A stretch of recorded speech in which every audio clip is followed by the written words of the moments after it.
Welcome to the journey of the Spanish language. My name is Daisy Cedeno, and I am so excited. We are celebrating Hispanic Heritage Month all over the United States, and we decided to put together this show to talk about the journey of Spanish. And for that, I have a guest today. We have Marta Gutiérrez-Steinkamp. She's an expert in the subject, and she has a book. Welcome, and tell us a little bit about you first. Okay, well, thank you. Well, it has been also in my family because we have a very strong Spanish heritage.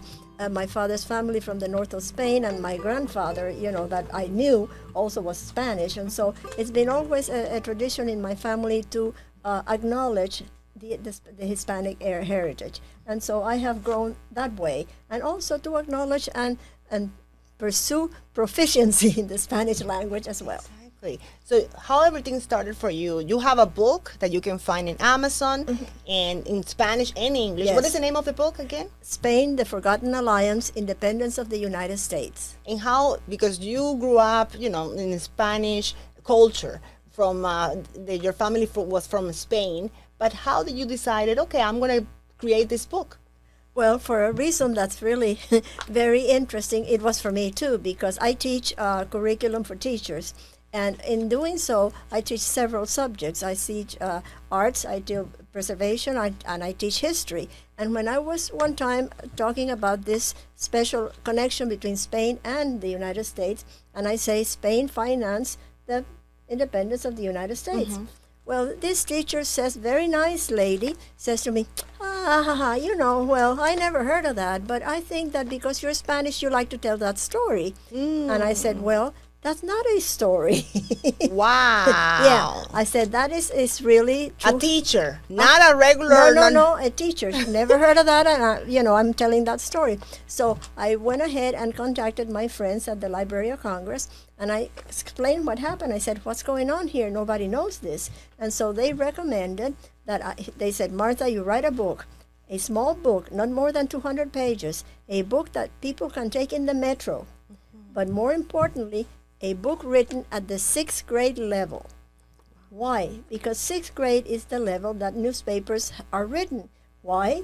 Because I was informed that the adult educated population cannot read above 6th grade level. Wow. Yeah. That's a little bit unsettling for... It is very unsettling, but that's the truth. That's why newspapers are written that way. So anyway, I started that, and 5 years of research both in Spain and here in the United States, then came up with this book. The research took so long because I wanted just primary sources. Mm-hmm. I did not want somebody's opinion no. I just wanted the real truth, and that's what I did. So let's start. Where do we start with Spanish? The journey of the Spanish. The journey of the Spanish language. Well, the journey of the Spanish language begins in the region of La Rioja, in monasteries of La Rioja, and that's where we find the birthplace of the word, that they call it. It's where we find the first word written in Spanish. It's here where we find it. So it's what year is this? It's like maybe 9th, 8th century. I mean, way before, because many things have happened in that time. So also because what is important is that it is written. It's the first time it's found written. That's why it's the first time it's found written. And so it's interesting that this journey will take us through history, through literature, through traditions, through the whole journey of the Spanish language till today. Mm-hmm. And then from there, it was in the monastery. They didn't say, they just said it was written. And then from there, it went? Well, from there, then we go near Burgos, the city of Burgos. And there in Burgos, there's also different translations and different situations that are important to the development of the language. No? And we continue from Burgos, we continue to Salamanca. Salamanca, there we find the wise word. Why the wise word? Because in Salamanca, the king at the time, Alfonso X, puts together what they call general studies. Mm-hmm. And general studies was something that was to be comparable to the universities of Bologna and Paris and others.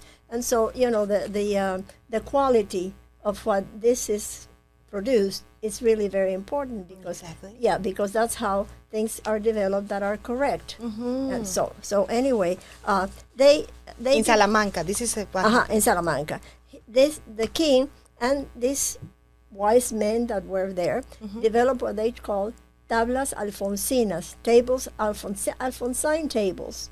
And what is surprising to many is that Alphonsine tables is the first time that astronomical data Wow. is published that shows the movement of the planets and the sun and how they relate to each other. So it is the very first time, and this is 15th century. And do they say who did it? Who wrote Well, it? it was under the king's supervision. It was the teachers or the scientists that at that time were more important. Educated. Yeah, in most places, that's why the comparison is made as to Bologna and Paris and so forth, and Oxford, because those were cities, places already established of high quality. So this is how Salamanca becomes among those as well. So it's very interesting because also Salamanca becomes a place where many traditions and many activities are held. And it's also important to know that Salamanca, it's a place where it's so wonderful that they were able to put it together and keep it together. No, that there was no, So much structure. That's what you mean. Like they had the idea and they kept it they going. developed it. They developed it. They developed it. Yeah, they developed it. And then, like in 2000 or 2002, Salamanca is acknowledged as the European City of Culture. Wow, that's huge. I know. And then from there, so then- they started creating. They have these tablets or las tablas. That's a whole volume. Uh-huh. And in that volume, not only the astronomical data, but also describing and emphasizing Arab culture. Okay. See, what's important in these things is what today we have a different perspective of Arabs. And, if we think of it, Arabs have made incredible contributions To education. to where we are today. Yes, so, exactly. and that was acknowledged in the 15th century. Wow. So then the journey, we can continue the journey to Avila. Avila is the highest capital of Spain. It's like 1,300 meters above sea level. Okay. And what happened in Avila is that at first the Visigoths were there for a short time. But after that, the Muslims that were very sophisticated came and established an incredible plaza with a structure that was amazing and really made the area develop. Okay. And so the name Alcalá comes from the Arabic Alcalata Salman, which means castle. So then afterwards it became Alcalá la Vieja, Old Alcalá. Okay. Yeah.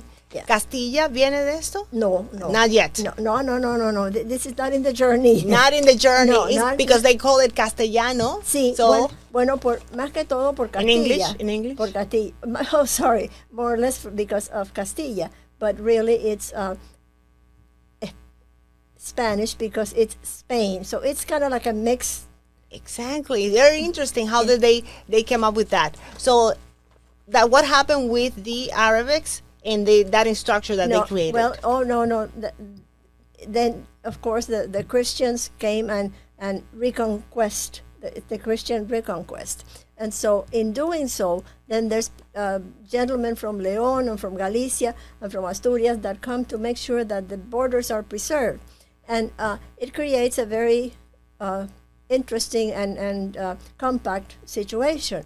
However, a few years later, the Catholic monarchs issued some ordinances, municipal ordinances. Now, these ordinances are created in such a way that it gave way to the creation of churches, monasteries, mansions, Okay. etc. And all this has given that city a very unique structure and very interesting the way that the city is developed, even to today. What is interesting also about Alcalá is that it is recognized as the first university city in the world. What does that mean?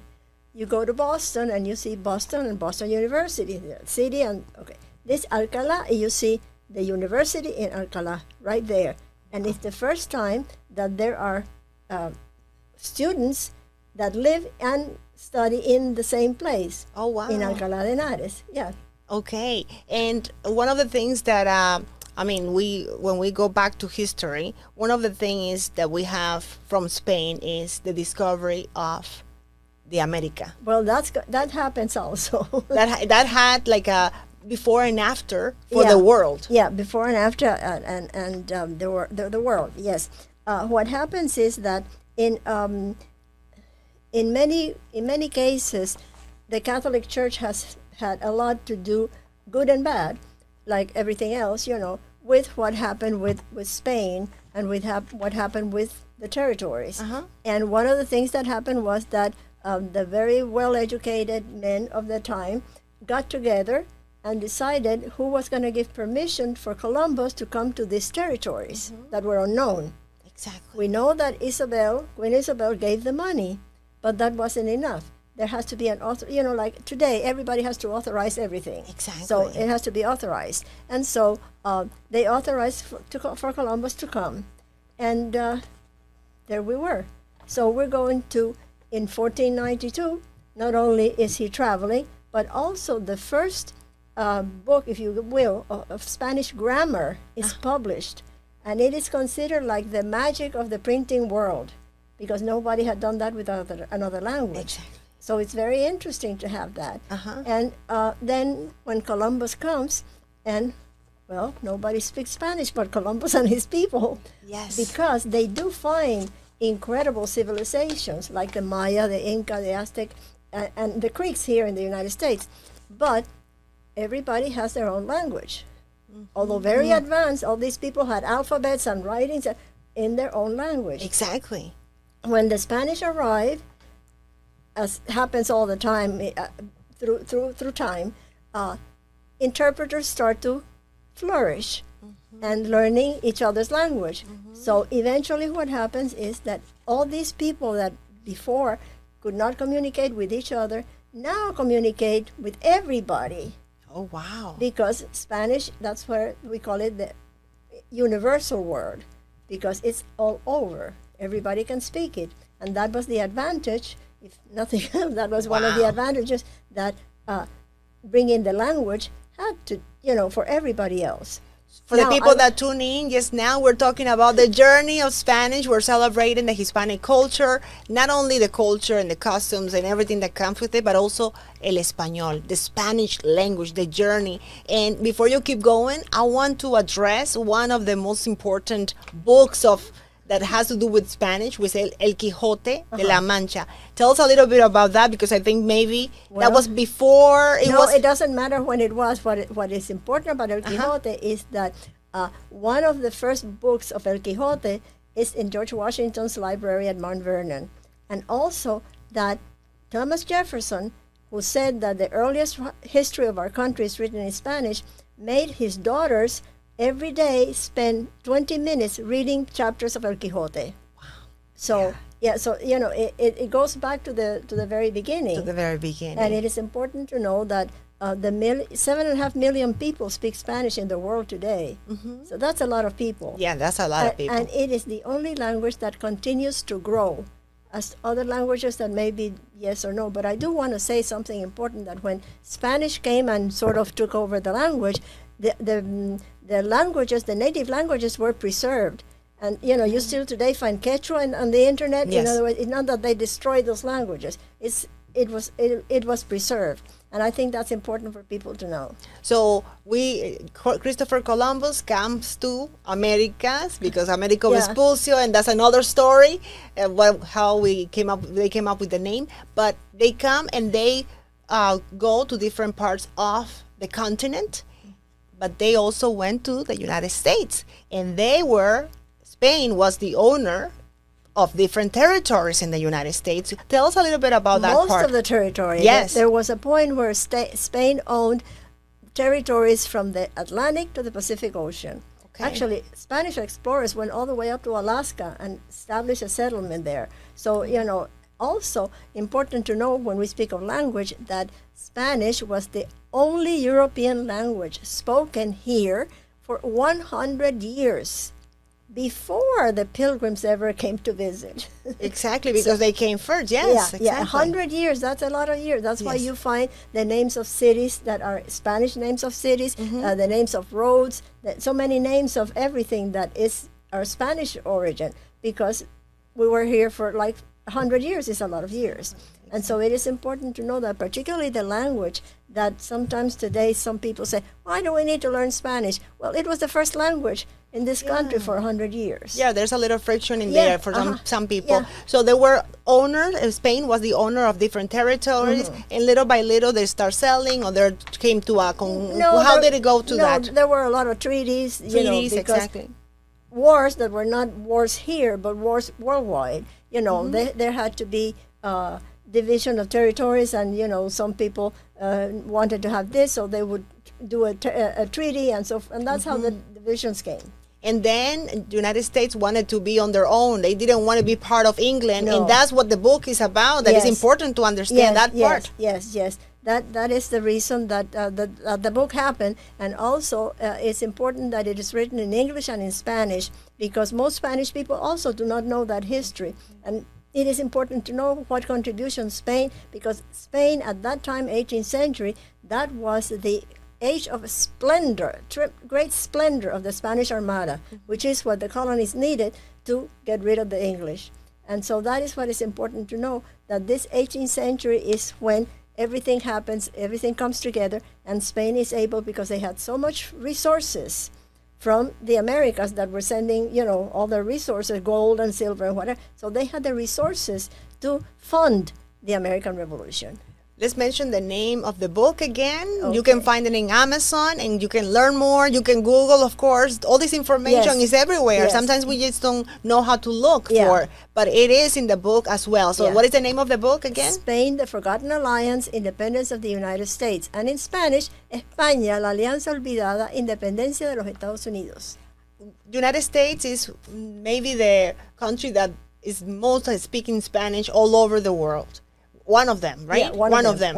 And how are we doing with the Spanish? Not so good, because we like to mispronounce some things, and we like to borrow from the English. You know, sometimes you hear people saying, "Call me back," and they say, "Llama para atrás." Well, there's no such thing as that. It's But like we just weird translation. yeah, a translation that doesn't exist. Exists, So exactly. we have to make a lot of effort in making sure that the Spanish prevails. Okay, so we have a last message for the community. Yes, that every April, in the month of April, the United Nations has dedicated a day to celebrate the Spanish language worldwide. Wow, And that is something that all of us should be proud. wow, fantastic. Well, today we talked about the journey of the Spanish language. I'm Daisy Cedeno, and today we had Marta Gutiérrez-Steinkamp. Yes. And we're so proud of all the work that you've done. Thank Thank you. you for being with us today. Thank you so much for having me.